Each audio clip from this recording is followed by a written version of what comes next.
quand ses propres enfants ont enfin brisé le silence et révélé ce qui se passait vraiment derrière les portes closes de leur somptueuse demeure, le monde aurait dû trembler. L'homme dont la voix de velours était pour des millions le symbole principal de Noël et du confort familial s'est révélé être un tyran froid et calculateur. Sa femme cherchait refuge au fond d'un verre, et ses fils ont fini leur vie dans des centres de réhabilitation, incapables de surmonter leur traumatisme psychologique. Mais le plus effrayant dans cette histoire, ce n'est pas ce qu'il faisait à sa famille, mais la réaction de la société quand toute cette vérité sordide a éclaté. Bing Crosby n'était pas juste un chanteur de variété et une star de cinéma hollywoodienne. Il était devenu l'incarnation tangible de la norme américaine, qui sonnait comme la sécurité. Le mythe public simplifie volontiers tout en ballade de Noël, en bonhomie et en vieille Amérique bienveillante. Mais la réalité est bien plus complexe. Sa figure est importante comme modèle culturel de l'homme qui semble délibérément doux, mais garde tout sous un contrôle de fer. Pour comprendre comment il a réussi à faire en sorte que la nation lui cède volontairement le pouvoir sur son confort psychologique, il faut revenir à l'époque où la variété de masse ne savait pas encore ce que signifiait le silence. Acte 1. Une voix sans chaos. Au cœur des années 20 rugissantes, la culture de divertissement de masse aux États-Unis résonne avec une intensité assourdissante. L'industrie, héritière des traditions du vaudeville classique et des premiers music-halls, exige des artistes qu'ils poussent constamment leurs limites. Pour capter l'attention du public dans une immense salle bruyante, les chanteurs doivent se donner à fond, déclamer avec force, gesticuler avec vigueur, articuler chaque mot avec précision. Le chant de l'époque repose sur une émotion brute, frontale, et sur la nécessité de projeter le son jusqu'au dernier rang. C'est un art de la pression directe, presque agressive, où la puissance vocale est synonyme de talent, et où le silence sur scène est un échec professionnel. En octobre 1929, le marché boursier américain s'effondre de façon catastrophique, fermant définitivement l'ère de l'insouciance et inaugurant une décennie de grande dépression. Le paysage social du pays change en quelques mois. L'espace public se remplit d'anxiété, de gros titres sur les faillites massives, le chômage et une tension constante en arrière-plan. Dans les rues, on entend les cris des vendeurs ambulants, les mégaphones des leaders syndicaux et les bulletins d'information inquiétants. Dans cette atmosphère d'instabilité sociale totale, l'ancienne scène bruyante et déchirante commence à irriter plutôt qu'à enchanter le public. Les gens ne veulent plus qu'on leur crie dessus depuis la scène, exigeant leur attention pour des souffrances théâtrales étrangères. C'est dans ce contexte historique que la voix de Bing Crosby commence à résonner régulièrement sur les ondes américaines. Il offre au public une réalité auditive totalement différente. Au lieu de l'agression habituelle de la scène, des haut-parleurs émanent un baryton doux, mesuré et enveloppant. Crosby chante comme si les banques ne s'effondraient pas dehors et les usines ne fermaient pas. Son approche est dépourvue de précipitation, de panique et de dramatisme forcé. Le chanteur ne cherche pas à crier plus fort que le bruit de l'époque, il l'ignore méthodiquement. Il offre aux auditeurs une imperturbabilité démonstrative, presque provocante, qui, en période de crise économique, est perçue non pas comme de l'indifférence, mais comme un ancrage psychologique essentiel. Pour des millions d'Américains dont la réalité quotidienne consiste en des files d'attente interminables pour une soupe gratuite et la peur constante de l'expulsion, cette voix devient un outil fonctionnel de stabilité. Crosby n'appelle pas à la protestation sociale, ne chante pas des hymnes de lutte contre la pauvreté et ne cherche pas à exposer les plaies de la société. Son répertoire est dominé par des ballades sentimentales, des esquisses optimistes et des mélodies simples. Mais c'est précisément cette normalité soulignée, conservatrice, qui devient le produit culturel le plus recherché de l'époque. Les gens allument la radio non pas pour connaître la vérité sur un monde cruel, mais pour s'en protéger. Le poste de radio devient la source de la seule chose prévisible de la journée, une voix calme qui ne se presse nulle part. L'apparition de Crosby change la structure même des relations entre la star et le public. Avant lui, un artiste populaire restait une figure inatteignable, baignée de lumière et séparée du public par la fosse d'orchestre. La star exigeait distance et vénération. Crosby déplace le focus de l'admiration distante à l'illusion d'une participation totale. Grâce à son intonation uniforme et à l'absence de pression vocale, l'auditeur commence à croire que cet homme ne se produit pas devant une foule anonyme, mais qu'il est assis dans le salon, menant une conversation privée, à portée de main. Cette proximité auditive artificiellement créée donne aux auditeurs un sentiment de confort extrême, comme s'ils connaissaient personnellement l'artiste. La radio elle-même, dans les années 30, est un moyen de communication de masse fondamentalement nouveau, qui pénètre pour la première fois directement dans l'espace privé et domestique des gens. Les politiciens comme le président Franklin Roosevelt, avec ses célèbres causeries au coin du feu, comprennent rapidement cette propriété et l'utilisent pour gérer les humeurs publiques. Bing Crosby remplit une fonction similaire dans le domaine du divertissement de masse. Il devient une sorte d'institution non officielle de thérapie sociale. Son chant réduit le niveau d'anxiété collective aussi efficacement que les programmes gouvernementaux. Derrière cette douceur sonore se cache un immense pouvoir sur l'état émotionnel de la société. Quand quelqu'un laisse volontairement votre voix entrer chez lui chaque soir, il vous cède le contrôle de son sentiment de sécurité. Le succès de cette approche s'explique aussi par le fait que cette voix ne demande aucun travail émotionnel en retour de la part de l'auditeur. Le drame théâtral traditionnel, l'opéra ou le blues racine précoce oblige le public à empathiser, à passer par le catharsis, à dépenser ses propres ressources internes. En pleine Grande Dépression, la plupart des citoyens ordinaires n'ont tout simplement plus ces ressources disponibles. Les images radicales ne suscitent que de la fatigue. Crosby propose un art avec un seuil d'entrée nul. Son interprétation est impeccablement uniforme, sans variation brusque de volume, sans éclat de désespoir ou d'extase. C'est une ligne sonore horizontale qui, dans le contexte d'une société épuisée, ne signifie pas le vide, mais le pouls régulier d'un organisme sain. En parallèle, Crosby établit une nouvelle norme de comportement masculin public. Face aux leaders politiques agressifs et aux orateurs bruyants de l'époque, il projette un type de confiance masculine qui n'a absolument pas besoin de démonstration de force. C'est l'image d'un homme qui contrôle la situation si pleinement qu'il n'a même pas besoin d'élever la voix.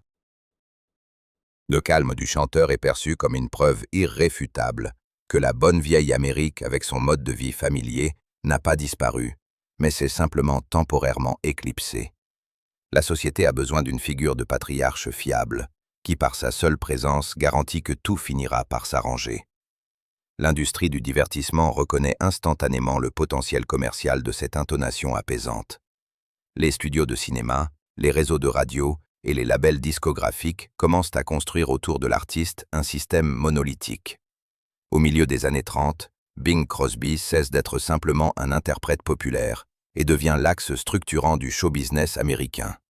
En vendant la détente, l'absence de conflit et le confort, il forme l'un des monopoles les plus stables et rentables de l'histoire de la pop culture. Sa voix est officiellement reconnue comme la norme nationale de confort, et ses disques se vendent en quantité qui garantissent la survie de l'industrie, même dans les années économiques les plus difficiles. La culture de masse de l'époque simplifie volontiers le phénomène Crosby, masquant le mécanisme de son fonctionnement. Le public veut croire que la légèreté de la scène est le prolongement direct de son caractère, une propriété organique d'un homme bienveillant. Un mythe public persistant émerge selon lequel il suffit à l'artiste de s'approcher du micro en studio et d'ouvrir la bouche pour que le son parfait s'écoule sans le moindre effort. La relaxation apparente devient le principal produit, cachant de manière fiable derrière elle un système complexe de contrôle professionnel et technique. L'illusion de naturel est construite si parfaitement que le public refuse de voir le travail derrière. Cependant, la physiologie de la voix humaine impose ses règles strictes. Chanter doucement, de manière confidentielle et détendue devant un grand orchestre de scène est acoustiquement impossible. Un son doux et non projeté se perd inévitablement dans le fond des cuivres et des percussions. L'école vocale classique exige la tension des cordes vocales, précisément parce que c'est le seul moyen de faire parvenir le son physiquement à l'auditeur. Pour chanter comme Crosby, tout en restant clairement audible pour des millions, l'artiste doit cesser de se fier uniquement aux capacités de son propre corps. La douceur de son approche ne peut exister dans le vide. Pour que cette voix apaisante résonne sans chaos ni tension, il faut complètement réinventer le mécanisme même de l'interaction humaine avec le son et trouver un outil qui prenne en charge le contrôle de l'espace. Acte 2. L'intimité comme technologie. Jusqu'au milieu des années 20, l'enregistrement sonore était une épreuve physique pour les artistes et les ingénieurs. Les studios étaient équipés de gigantesques pavillons acoustiques dans lesquels les chanteurs devaient littéralement crier. Le son était capté sur disque uniquement grâce à la pression de l'onde sonore sur une membrane rigide. Les chanteurs se tenaient à plusieurs mètres de l'appareil, contractaient leur diaphragme, ouvraient grand la bouche et forçaient chaque note jusqu'à leur limite. En 1925, l'introduction du microphone électrique en studio bouleverse tout. Beaucoup ne savent pas comment l'utiliser. Au début, la plupart des artistes, habitués au tumulte du vaudeville, continuent à l'utiliser comme un simple haut-parleur. Ils se placent devant le micro en posture théâtrale, prennent une grande inspiration et tentent encore de captiver l'audience par la puissance de leurs poumons, souvent en surchargeant l'équipement. L'arrivée du microphone sensible change la nature physique même de l'art vocal. Plus besoin de se déchirer les muscles pour être entendu à travers l'orchestre. Le micro capte les moindres vibrations de l'air, enregistre le souffle, le murmure, les légères vibrations des cordes vocales et les doux claquements des lèvres. Ce qui était autrefois considéré comme un défaut technique ou un signe de faiblesse vocale devient une nouvelle texture sonore riche. L'instrument prend en charge le travail physique de transmission et d'amplification du son, permettant à l'artiste de se concentrer sur les nuances d'intonation, de rythme et de timbre. Bing Crosby est l'un des rares à comprendre immédiatement que ce n'est pas juste un amplificateur, mais un nouvel instrument musical. Il cesse de chanter comme s'il s'adressait à un public imaginaire au fond d'une salle de théâtre. Il s'approche du pied métallique. Au lieu de projeter le son vers l'extérieur, il le dirige vers le centre de l'appareil, comme s'il lui confiait un secret. Crosby baisse la tonalité, détend sa gorge et intègre des intonations parlées, glissant sur les notes avec une nonchalance délibérée, considérée comme une négligence impardonnable dans le théâtre classique. Cette proximité physique avec l'appareil donne naissance au style du crooning, une interprétation douce, insinuante, presque chantonnée, qui n'épuise pas les cordes vocales. Ce changement technologique engendre un effet psychologique inédit pour la culture de masse. Quand une voix enregistrée à une telle proximité est diffusée par radio ou phonographe dans un salon américain typique, une illusion troublante de présence physique se crée. L'auditeur a l'impression que le chanteur se matérialise dans la pièce. Les voix puissantes des ténors d'opéra sonnent étrangement et agressivement dans les petits haut-parleurs domestiques, brisant l'intimité du foyer. Le baryton doux et discret de Crosby, en revanche, s'intègre parfaitement à n'importe quel intérieur. Il ne s'impose pas dans la maison, mais en devient une partie organique. La technologie permet de rendre l'intimité accessible à grande échelle, transformant une performance publique en millions de conversations individuelles et isolées. Mais derrière cette douceur enveloppante se cache une discipline professionnelle de fer. Ce que le public perçoit comme une aisance naturelle et un charme nécessite un contrôle minutieux en studio. Le microphone sensible ne pardonne aucune erreur. Il révèle impitoyablement chaque défaillance respiratoire, excès de salive, irrégularité de tempo ou grincement de chaussures. Pour sonner naturellement à l'antenne, Crosby doit contrôler avec précision la distance à la membrane. Il s'éloigne du micro sur les voyelles fortes pour éviter la surcharge et se rapproche sur les consonnes douces. Ce travail physique précis avec l'espace et la respiration est totalement invisible pour l'auditeur moyen. L'effet de relaxation totale est atteint uniquement grâce à une maîtrise constante de son corps. Maîtrisant le micro comme un objet physique, Crosby commence à dominer tout le processus d'enregistrement. Il réalise vite que le studio fermé lui offre un contrôle sur le résultat final, impossible en live. En concert, l'artiste est vulnérable aux aléas. Une note ratée, une toux dans le public, une mauvaise acoustique ou l'humeur de l'orchestre. En studio, chaque erreur peut être corrigée, chaque son calculé. Crosby considère l'enregistrement non comme une simple capture de chanson, mais comme la construction d'un produit acoustique parfait. Il exige des ingénieurs du son et des musiciens un dévouement total à sa mission, créer une atmosphère domestique stérile et impeccable. Il en résulte un paradoxe unique dans la culture américaine du début du XXe siècle. L'émotion la plus intime et chaleureuse est produite de manière industrielle et froide. L'intimité est mise sur une chaîne de production commerciale. La voix de Crosby résonne dans des jukebox de cafés routiers, des radios d'appartements minuscules, des phonographes de familles aisées, toujours uniformes, lisses et contrôlés. Cette standardisation du confort offre à l'industrie une prévisibilité incroyable. Les producteurs comprennent vite que la douceur technique, sans aspérité, se vend mieux et plus régulièrement que toute impulsion créative imprévisible. Le public accepte volontiers cette substitution. À une époque où le monde réel est plein de menaces économiques et sociales, peu importe que la voix apaisante soit le résultat d'une construction technique complexe. L'essentiel est la stabilité de cette présence sonore.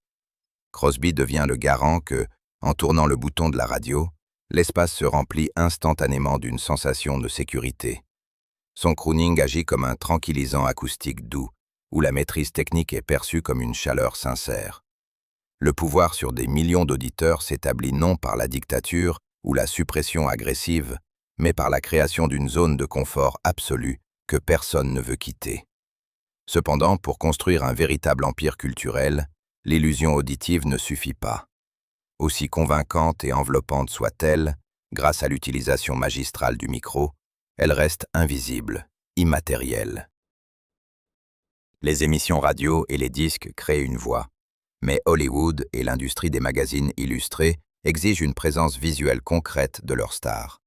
Pour devenir la figure apaisante par excellence des États-Unis, cette intimité acoustique parfaitement construite en studio doit être emballée dans une forme physique tout aussi convaincante. Le public doit non seulement entendre ce qu'est la sécurité, mais aussi voir sa manifestation quotidienne et matérielle. Acte 3. La construction de la désinvolture. Dans les années 30, Hollywood imposait des normes visuelles draconiennes pour le comportement public. Les stars de premier plan, comme Clark Gable ou Fred Astaire, apparaissaient à l'écran et dans les magazines en smoking impeccablement taillés, en habits de soirée stricts, avec des coiffures soigneusement arrangées. Le statut d'idole du cinéma exigeait une distance rigide, soulignée par une apparence parfaite, presque inatteignable. Dans ce contexte conservateur, l'apparition de Bing Crosby était une rupture radicale du code vestimentaire tacite de l'industrie. Sur les plateaux, en interview ou lors d'événements mondains, il se présentait en pull tricoté ample, pantalon large, col de chemise ouvert et sa fidèle pipe. Souvent, il couvrait sa tête d'un chapeau froissé, dissimulant ainsi ses cheveux précocement clairsemés. C'était un refus délibéré et ostentatoire de l'uniforme glamour au profit de l'esthétique du citoyen ordinaire. Chaque détail de cette garde-robe décontractée soutenait le mythe audio déjà créé. Si le micro permettait à la voix de Crosby de résonner avec une intimité domestique, le pull en laine et la pipe en étaient la confirmation matérielle. La pipe imposait une certaine physique du comportement à l'écran.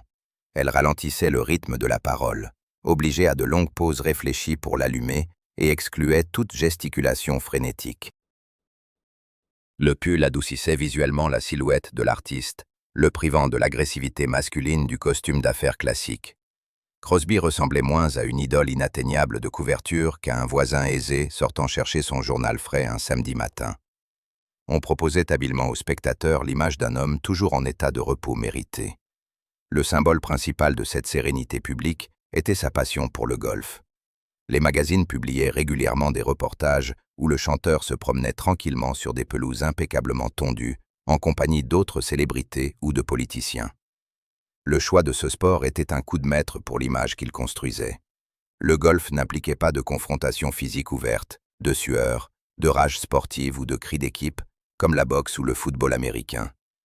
C'était un jeu de classe privilégié, nécessitant contrôle intérieur, calcul précis et silence. Les nombreuses photos de Crosby sur le green envoyaient un signal social clair. Cet homme est si réussi, stable et serein que son seul problème est le choix du bon club pour le prochain coup. Cependant, derrière cette façade de désinvolture paresseuse, se cachait une éthique de travail rigide et un contrôle total, sans compromis, de son temps et de sa marque. Être l'homme le plus détendu des États-Unis s'est avéré être un travail épuisant à plein temps.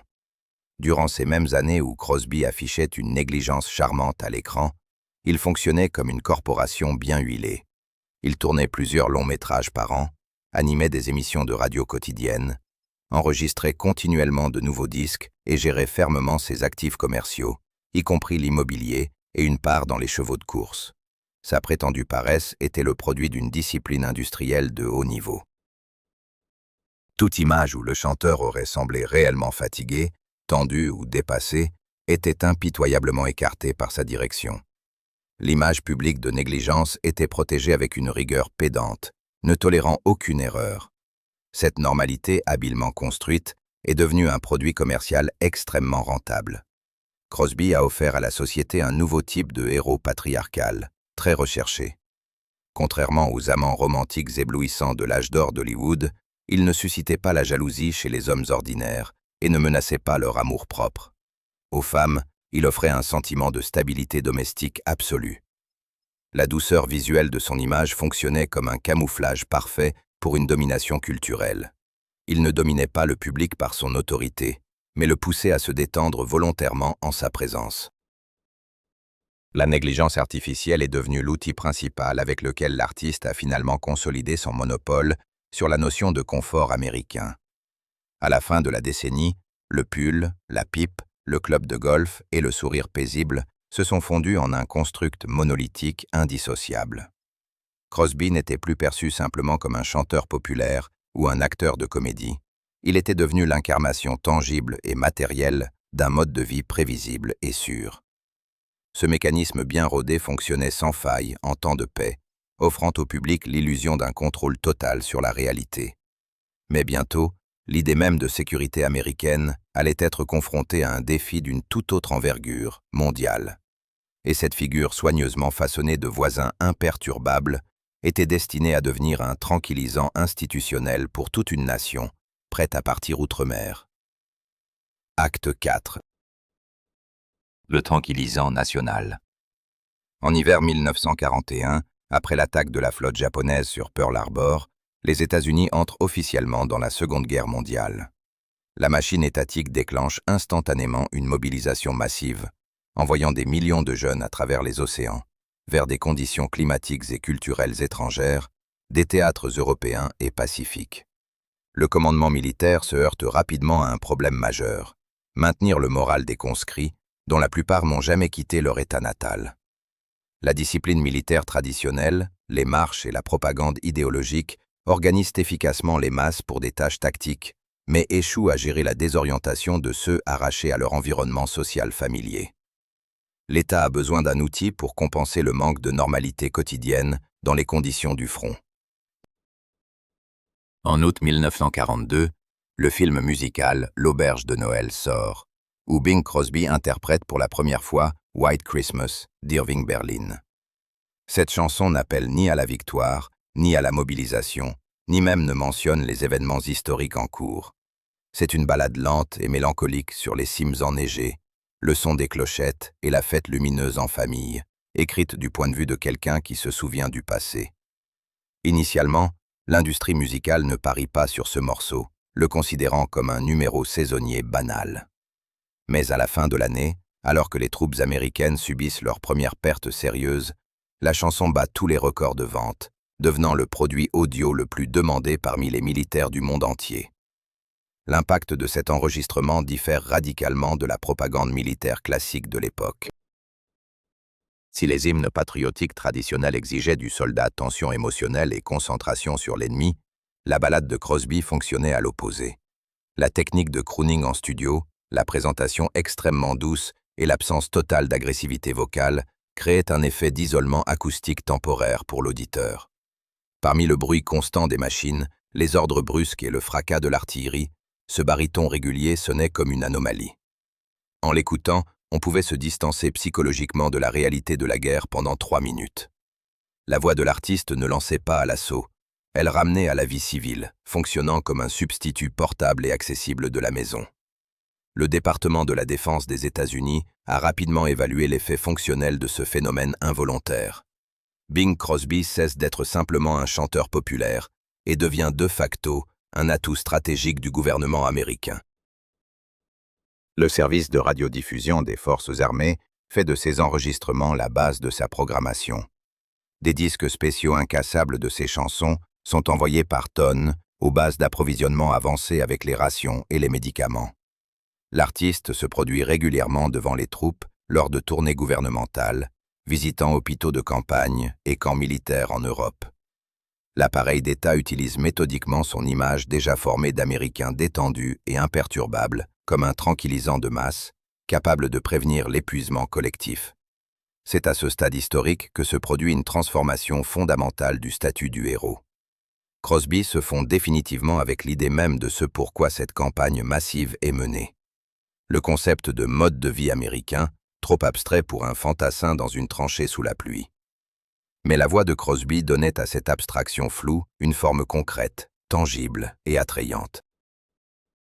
Le chanteur incarnait cet arrière idéalisé, sûr et prévisible, où rien ne change, où règne un ordre strict et où chaque soldat doit revenir. La défense du pays dans l'esprit collectif s'assimile à la protection de ce monde chanté par cette voix calme. Ce contraste entre la réalité frontale objective et l'illusion sonore conférait à l'artiste un pouvoir sans précédent sur son public. Les soldats vivaient dans un système hiérarchique rigide, où chaque pas était strictement réglementé par le règlement, et l'avenir dépendait des décisions du commandement. Crosby, lui, transmettait une confiance et une paix absolue et inébranlables. Son interprétation ne demandait aucune action ou conformité aux normes élevées de bravoure. C'était une transmission unilatérale de confort psychologique.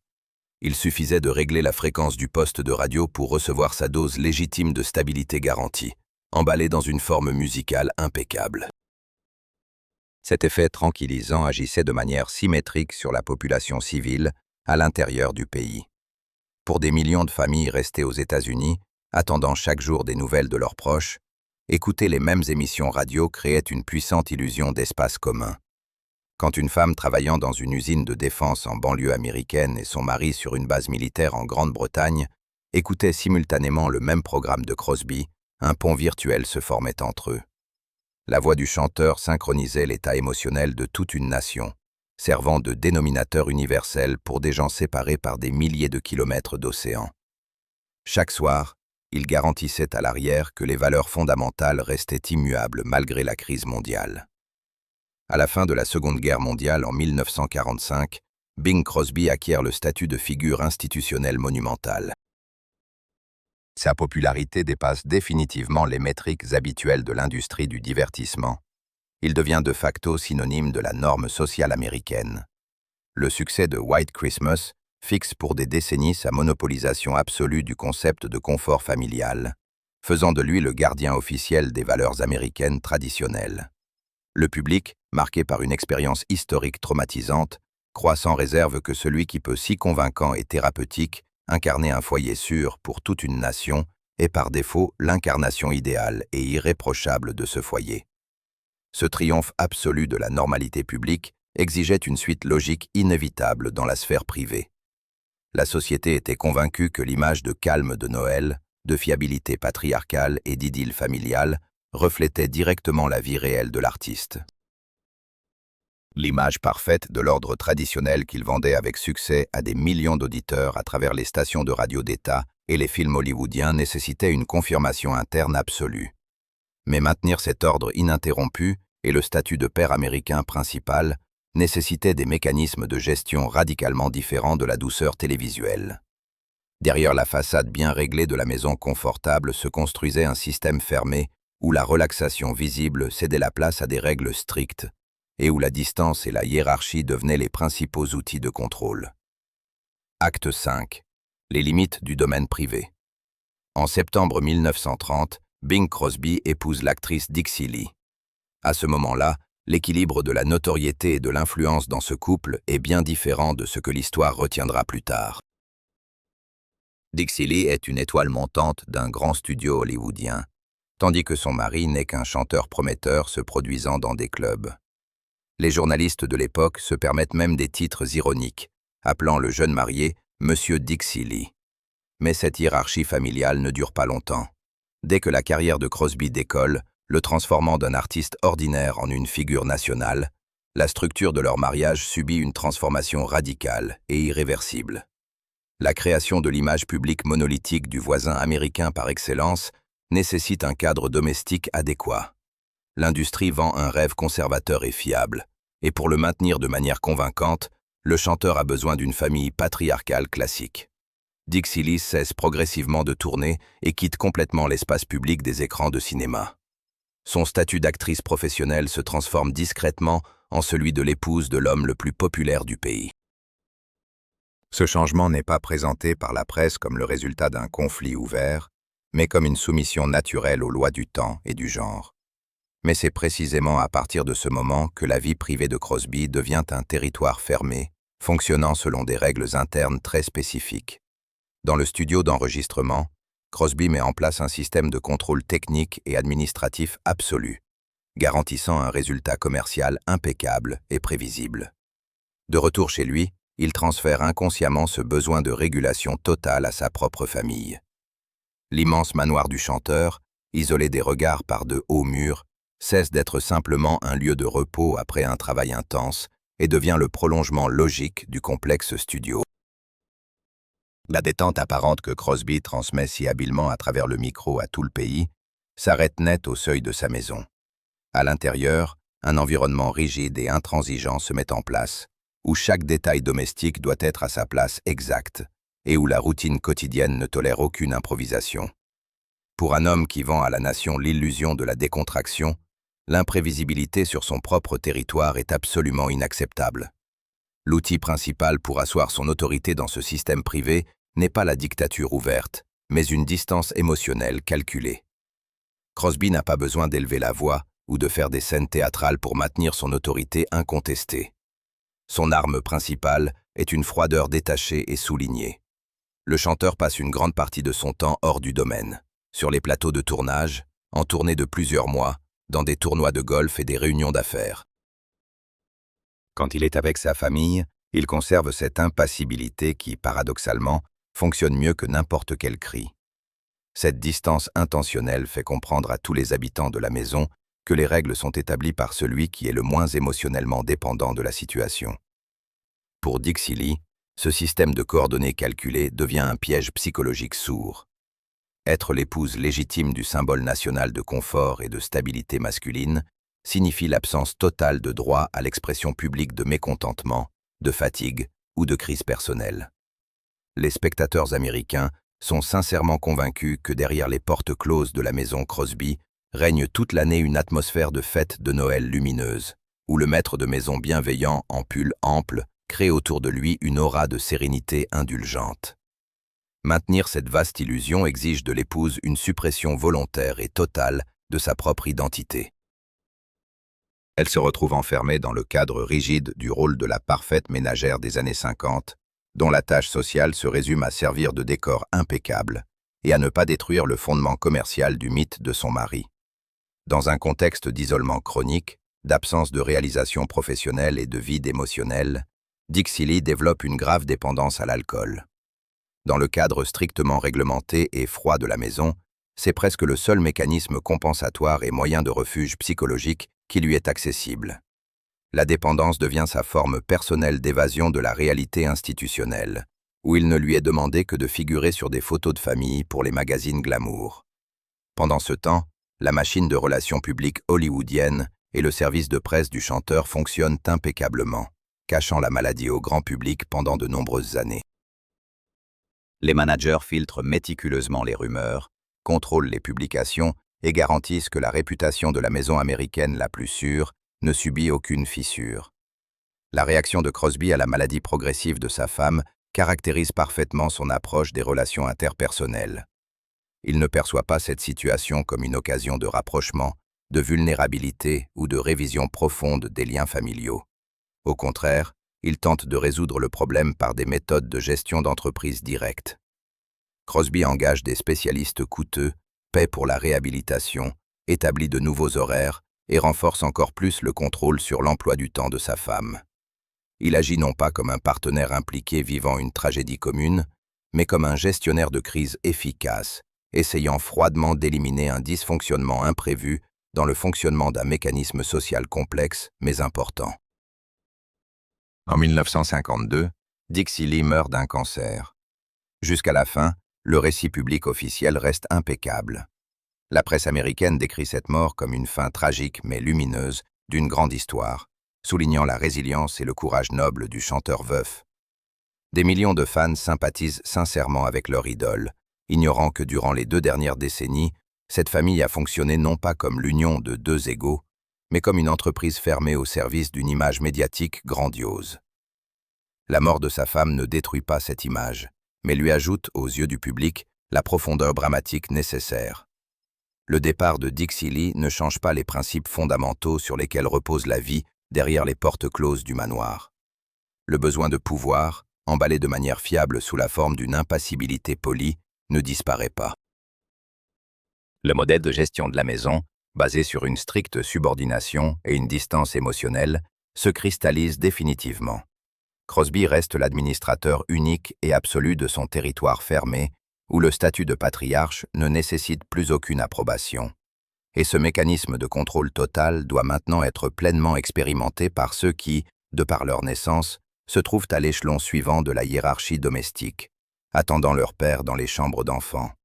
Acte 6. Hiérarchie domestique. Dans les années 40 et 50, les magazines illustrés américains publient régulièrement des photos soigneusement mises en scène de Bing Crosby, entouré de ses 4 fils issus de son premier mariage, Gary, les jumeaux Denis et Philippe, et le plus jeune, Lindsay. Sur ces clichés glacés, les garçons ressemblent à des éléments de décor impeccables. Ils portent des pulls de qualité identique, se tiennent par la taille devant une pelouse bien entretenue, tiennent fermement des clubs de golf ou regardent leur père détendu avec révérence. Les enfants participent régulièrement aux émissions radio nationales des fêtes, où ils doivent accompagner leur père de leurs voix claires et répétées dans des hymnes de Noël. Pour le grand public, ils ne sont pas seulement les héritiers légitimes d'une célébrité mondiale, mais aussi la preuve vivante et tangible que l'image chaleureuse du voisin national repose sur un fondement absolument réel. Les fils sont des accessoires visuels et auditifs essentiels, légitimant le statut de Crosby comme père modèle des États-Unis. Cependant, l'intégration réussie des enfants dans ce mythe public exige d'eux une conformité totale aux normes extrêmement élevées d'un produit commercial. L'immense manoir californien du chanteur, isolé du monde extérieur par de hauts murs et une équipe de sécurité, n'est pas conçu comme un espace sûr pour une maturation émotionnelle libre, mais comme une institution fermée avec un règlement intérieur strict. L'espace architectural et social de la maison est clairement zoné. Il y a le territoire du père, où le silence absolu est requis, et celui des enfants, régi par un emploi du temps minuté. L'artiste, habitué à un contrôle absolu de chaque nuance sonore devant le micro en studio, transpose inconsciemment cette même mécanique de gestion froide et corporative à l'éducation. Aucune improvisation n'est tolérée dans la maison, et toute déviation de l'ordre établi est perçue comme une faute professionnelle. Le principal outil d'affirmation du pouvoir au sein de la famille, comme dans l'environnement professionnel du studio, reste la distance émotionnelle calculée. Crosby ne hausse presque jamais la voix et n'organise pas de scandale. Au lieu d'éclats de colère parentale spontanée, il utilise une froideur glaciale, une distance calculée et l'application méthodique de mesures disciplinaires strictes. Les punitions physiques, appliquées dans cette maison, ne sont pas le résultat d'un état émotionnel affecté, mais une procédure routinière, presque bureaucratique, de rétablissement de l'ordre perturbé. Le père délègue une part significative des fonctions de surveillance quotidienne aux gouvernantes et aux gestionnaires, se réservant le rôle de juge suprême dont les décisions sont définitives. Cette rigueur cohérente, dépourvue de toute émotion, écrase toute tentative de résistance enfantine bien plus efficacement que n'importe quelle agression ouverte, car elle exclut la possibilité même de dialogue ou de pardon. Le contrôle sur les fils ne se limite pas au respect de l'emploi du temps et des règles de conduite à table. Il s'étend directement à leurs paramètres physiques et à leur apparence, que le père considère comme une partie intégrante de la marque familiale publique, soumise à un suivi strict. Crosby suit avec une minutie pédante le poids des garçons, en particulier l'aîné Gary, qui a une tendance physiologique à l'embonpoint, est régulièrement soumis à des pesées obligatoires et à des régimes stricts et forcés. Le père se permet souvent des commentaires ironiques sur le poids de son fils lors d'apparitions publiques à la radio, transformant les caractéristiques physiques de l'enfant en matériel pour des blagues de scène.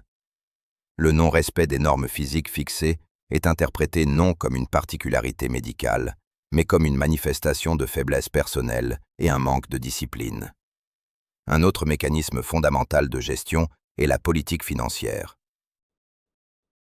Crosby assure à ses enfants un niveau de vie matériel très élevé, Mais ces ressources ne sont jamais accordées sans condition et ne sont pas un acte de soin parental inconditionnel.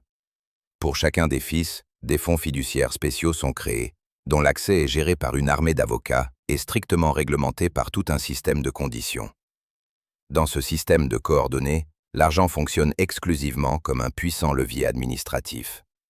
La menace de priver de soutien financier, de geler les comptes ou de limiter l'accès aux fonds est utilisée pour garantir la loyauté et la soumission, même après que les fils atteignent la majorité. Les enfants se sentent plus comme des employés de la corporation de leur père que comme des membres d'une famille aimante. Lorsque les fils entrent dans l'âge difficile de l'adolescence et que leur maintien quotidien dans le système domestique commence à exiger de leur père des efforts administratifs excessifs, Crosby a recours activement à la pratique des établissements d'enseignement fermés. Les garçons sont envoyés un par un dans des internats catholiques stricts, gérés par des ordres jésuites, où les principes de subordination et de hiérarchie sont maintenus par des méthodes institutionnelles rigides. L'éloignement géographique s'aligne parfaitement avec l'éloignement émotionnel. Ainsi, le chanteur délègue efficacement les lourdes fonctions de surveillance à des structures éducatives externes, conservant son statut d'autorité suprême, prête à appliquer des sanctions sévères à tout moment pour des résultats académiques insatisfaisants ou des violations du règlement scolaire. Pour les fils, cette situation spécifique crée une dissonance cognitive extrêmement difficile, pratiquement insoluble. Chaque fois qu'ils quittent le territoire de l'école fermée ou du domaine californien, ils sont confrontés à un monde extérieur qui vénère littéralement leur père. Les passants dans la rue, les enseignants, les journalistes et les voisins considèrent sincèrement Bing Crosby comme l'incarnation vivante de la sagesse indulgente et de la bienveillance américaine. Les enfants doivent jouer quotidiennement le rôle des héritiers heureux de l'homme le plus accommodant et chaleureux du pays, tout en retournant dans un environnement domestique où ce même homme exige d'eux une obéissance militaire sans faille. L'impossibilité de réconcilier l'image télévisuelle chaleureuse avec la réalité institutionnelle froide de leur propre maison les prive de repères psychologiques fondamentaux. Ils se voient même refuser le droit de se plaindre. La société américaine du milieu du XXe siècle n'aurait tout simplement pas cru qu'une voix chantant si profondément sur un Noël blanc puisse méthodiquement et impitoyablement écraser la volonté d'autrui. Le modèle patriarcal d'une telle éducation n'était pas unique à l'époque.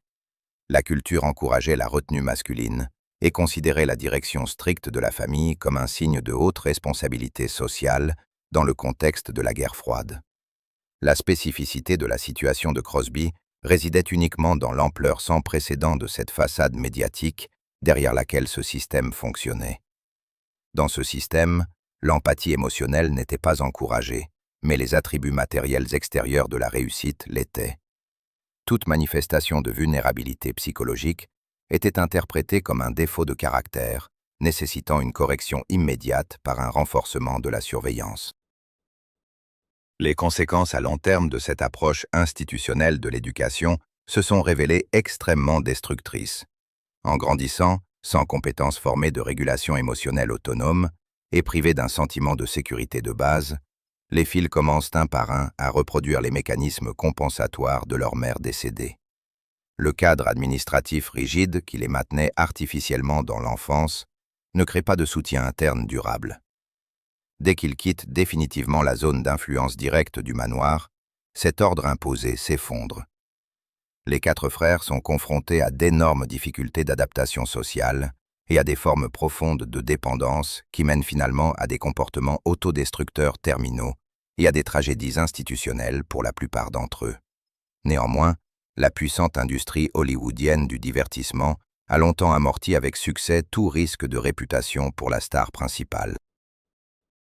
Les effondrements publics des fils, leurs problèmes avec la loi, leurs divorces bruyants et leurs scandales sont présentés par la presse comme des erreurs typiques de la jeunesse dorée ingrate, qui ne font que souligner le lourd fardeau du grand artiste.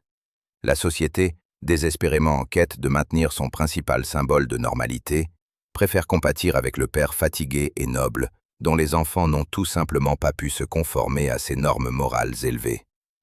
Au milieu des années 50, le premier projet familial de Crosby arrive à sa conclusion logique.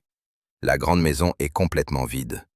Mais l'ère naissante de la télévision en couleur exige un témoignage visuel régulier que le rêve américain est toujours vivant, ce qui signifie que l'industrie du confort doit rapidement construire une nouvelle façade encore plus parfaite. Acte 7. Une deuxième façade pour une nouvelle ère. À l'automne 1957, Bing Crosby, 54 ans, se marie pour la deuxième fois.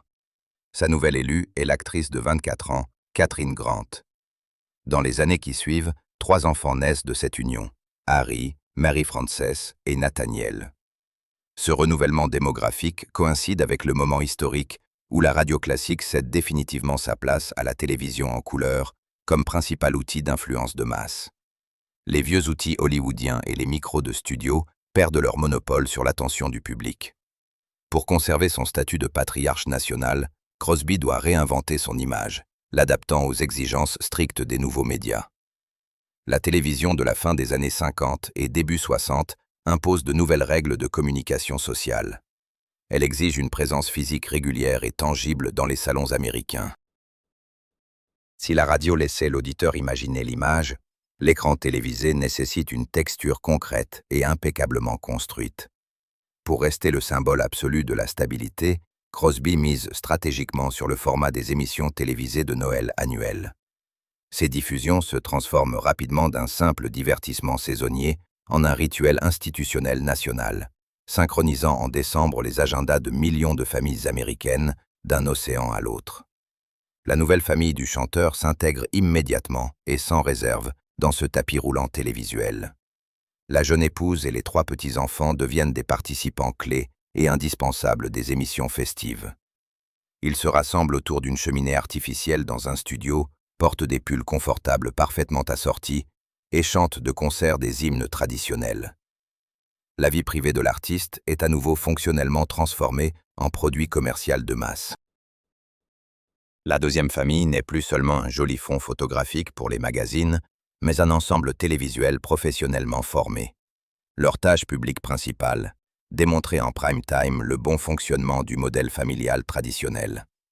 Ce processus d'institutionnalisation finale du mythe se déroule sur fond de bouleversements culturels radicaux. Hors des pavillons télévisuels sécurisés, la tension sociale monte, les mouvements contre-culturels émergent, le rock'n'roll prend de l'ampleur, et le concept même d'autorité paternelle incontestée est sévèrement remis en question. Dans ces conditions turbulentes, les émissions de Noël de Crosby fonctionnent comme une forteresse visuelle pour le public conservateur. Les téléspectateurs reçoivent une transmission d'une réalité alternative, figée dans le temps, où les normes sociales restent immuables. Le père aux cheveux gris contrôle la situation avec assurance, et la jeunesse montre une obéissance et un respect irréprochables envers les aînés. Derrière cette façade télévisuelle renouvelée et scintillante, le système de gestion interne de la maison a conservé tous ses principes fondamentaux établis des décennies plus tôt. Catherine Grant a assumé un rôle fonctionnel clairement défini, épouse dévouée, dont la carrière d'actrice a été officiellement et irrévocablement abandonnée pour servir les intérêts de son mari. Elle a pris en charge les responsabilités d'une administratrice stricte, assurant le fonctionnement sans faille de l'infrastructure domestique complexe du vaste domaine, conformément aux normes inébranlables de Crosby. La hiérarchie domestique est restée tout aussi rigide et distante, simplement les outils de contrôle sont devenus plus modernes.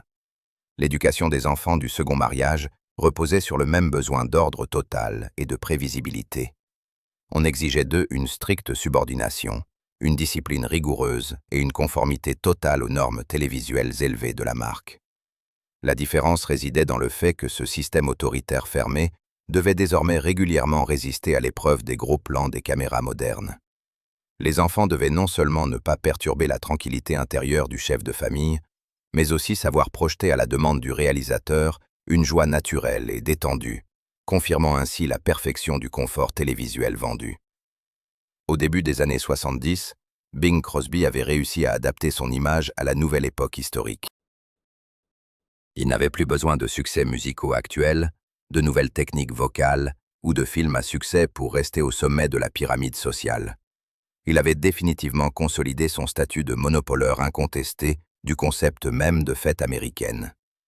L'artiste a survécu à la génération qu'il a créée, et a prouvé qu'une façade savamment construite et strictement contrôlée peut résister à toutes les transformations culturelles. Cependant, cette incroyable résilience de l'image télévisuelle posait à la société une question bien plus complexe et inconfortable. Que se passera-t-il avec cette figure monumentale lorsque les mécanismes de sa création cesseront d'être un secret? Acte 8. La sécurité comme indulgence. Peu après la mort physique de l'artiste, le blocus d'informations monolithique qui avait impeccablement protégé sa vie privée pendant des décennies s'effondre de manière prévisible. Sans le contrôle administratif centralisé et rigide de Crosby lui-même, la façade familiale soigneusement construite et protégée commence à se désagréger rapidement. Dans le domaine public, des publications, des mémoires et des témoignages directs commencent à apparaître, révélant avec une précision effrayante la mécanique institutionnelle interne du domaine californien. Ces textes décrivent un système fondé sur une distance émotionnelle froide, des punitions disciplinaires sévères, un règlement strict et une pression financière sur les fils. Pour la première fois depuis plus d'un demi-siècle, le public américain est confronté non pas à un voisin chaleureux et souriant en cardigan, mais à un patriarche calculateur et intransigeant, qui gère sa maison avec la rigueur d'un directeur d'entreprise, ne tolérant aucune faiblesse. Ce contraste entre l'image télévisuelle et la réalité documentée est stupéfiant. Selon la logique classique des médias et des relations publiques, un tel décalage radical entre la marque commerciale de bienveillance universelle et la réalité autoritaire aurait dû entraîner un effondrement immédiat de toute la réputation. La destruction de l'illusion sacrée du père américain idéal entraîne traditionnellement un rejet massif de l'idole, une chute des ventes et une condamnation publique. Cependant, le mécanisme culturel dans le cas de Crosby fonctionne selon des règles complètement différentes. L'industrie du disque n'enregistre pas de baisse d'intérêt. Les stations de radio ne retirent pas ces chansons classiques de leur rotation saisonnière dense. Et la société n'exige pas l'annulation de son statut de symbole principal des fêtes nationales. La conscience de masse démontre une capacité étonnante, presque mécanique, à la segmentation psychologique. Les spectateurs et les auditeurs choisissent consciemment de séparer l'architecte de ce bâtiment chaleureux et fiable qu'il a construit pour eux. Les gens trouvent beaucoup plus facile et confortable d'ignorer la dureté des méthodes de production pour conserver un accès ininterrompu aux résultats familiers. Cette réaction atténuée et retenue de la société met en lumière un accord fondamental mais tacite entre la culture américaine du milieu du XXe siècle et ses principaux modèles masculins. La société de cette époque, ayant traversé l'expérience traumatisante et destructrice de la Grande Dépression, ayant survécu aux privations de la Seconde Guerre mondiale et vivant maintenant dans un état de tension géopolitique permanente et d'angoisse nucléaire de la guerre froide, n'exige absolument pas de ses patriarches une vulnérabilité émotionnelle ou une flexibilité démocratique. Au contraire, la demande sociale principale est une fiabilité absolue, un ordre structurel et une garantie en béton armé de la préservation des frontières extérieures et intérieures. Crosby répond parfaitement à cette demande conservatrice. Sa dureté familiale interne est rapidement rationalisée par une grande partie du public, non pas comme un défaut moral fatal, mais comme un fondement inévitable et caché de cette même stabilité qu'il transmet si efficacement à l'antenne. La rigueur est reconnue comme un outil légitime de maintien de la norme. Dans la perception de masse, la dureté des instruments de contrôle est automatiquement justifiée par la sécurité du produit final. La logique publique repose sur un postulat simple et très pragmatique. Une personne capable de projeter une confiance aussi inébranlable et apaisante à l'échelle nationale pendant des décennies doit par définition posséder une colonne vertébrale d'acier. La distance et le règlement total, qui écrase l'autonomie et traumatise ses propres fils, sont réinterprétés par le public extérieur comme un fardeau lourd, mais absolument nécessaire de la responsabilité masculine. La société s'avère prête à pardonner sans hésitation l'autoritarisme du créateur, précisément parce que l'effet psychologique qu'il produit, un sentiment de confort absolu et ininterrompu, fonctionne sans le moindre accroc technique. Le consommateur de ce confort auditif défend farouchement son droit personnel à la sécurité, même si pour préserver ce droit, il faut fermer complètement les yeux sur le prix payé quotidiennement par les habitants du domaine isolé. C'est ici que réside le paradoxe le plus profond de la présence culturelle de Bing Crosby dans l'histoire américaine. L'expérience de l'industrie du divertissement prouve que le système tente à faire preuve d'une tolérance exceptionnelle envers une gestion rigide et la suppression de l'individualité si ces phénomènes ne s'accompagnent pas d'une rhétorique publique agressive, de scandales ou de chaos visuel. Le pouvoir qui fonctionne en silence, qui formule des règles avec un baryton velouté, qui est esthétiquement bien emballé dans un coup de club de golf tranquille et la douce lumière d'une guirlande de Noël, obtient de la société une quasi-impunité totale. La douceur apparente de la présentation sert d'indulgence idéale et infaillible pour toute dureté interne. Crosby prouve par son propre exemple que si un artiste est capable de fournir à des dizaines de millions de personnes un abri acoustique fiable contre leur peur collective, la nation renoncera volontairement et avec soulagement à toute tentative d'analyser par quels moyens cet artiste maintient la discipline sur son territoire privé.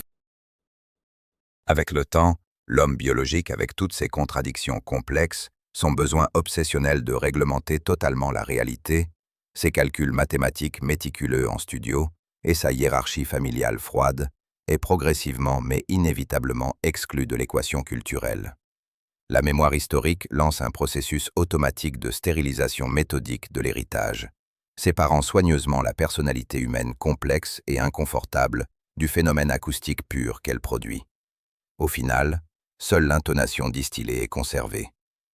Ce même microphone de studio que Crosby avait autrefois maîtrisé pour créer l'illusion d'une conversation intime et confidentielle, finit par absorber complètement son créateur. La technologie capture et conserve à jamais uniquement les fréquences sonores spécifiques qui répondent aux besoins de paix de la société. L'homme réel est démonté avec succès, remplacé par une norme atmosphérique, un son de fond prévisible et sûr pour la principale saison festive de l'année. La gigantesque industrie de la culture de masse n'a absolument pas besoin de détruire la personnalité complexe, faite d'ambition de pouvoir et de contrôle, de Bing Crosby, pour protéger ses investissements à long terme de plusieurs millions. Elle agit de manière beaucoup plus pragmatique. Elle optimise simplement son héritage, le réduisant à l'élément le plus pratique et fonctionnel. Cet ordre absolu et intransigeant vers lequel le chanteur avait si obstinément et méthodiquement aspiré toute sa vie consciente est entièrement réalisé, mais plus par lui-même, mais par ce système impersonnel qu'il a canonisé. Il atteint un statut d'immortalité culturelle sans précédent uniquement parce que la société américaine accepte volontairement d'oublier la dureté de ses méthodes. Cet oubli devient un prix acceptable pour la possibilité de revenir chaque décembre dans un monde fictif, parfaitement sûr et prévisible, construit à jamais par sa voix douce. Bing Crosby a passé sa vie à bâtir un système de contrôle impeccable. Il gérait son souffle devant le micro avec une précision mathématique, maintenait une distance calculée avec le public, façonnait son image publique et dirigeait le destin de ses enfants. Mais l'ironie, c'est que ce besoin d'ordre total s'est finalement retourné contre lui. L'industrie de la mémoire collective s'est révélée être un administrateur encore plus calculateur. Elle n'a pris de lui que ce dont elle avait besoin. Un baryton doux, un pull en laine et une intonation chaleureuse.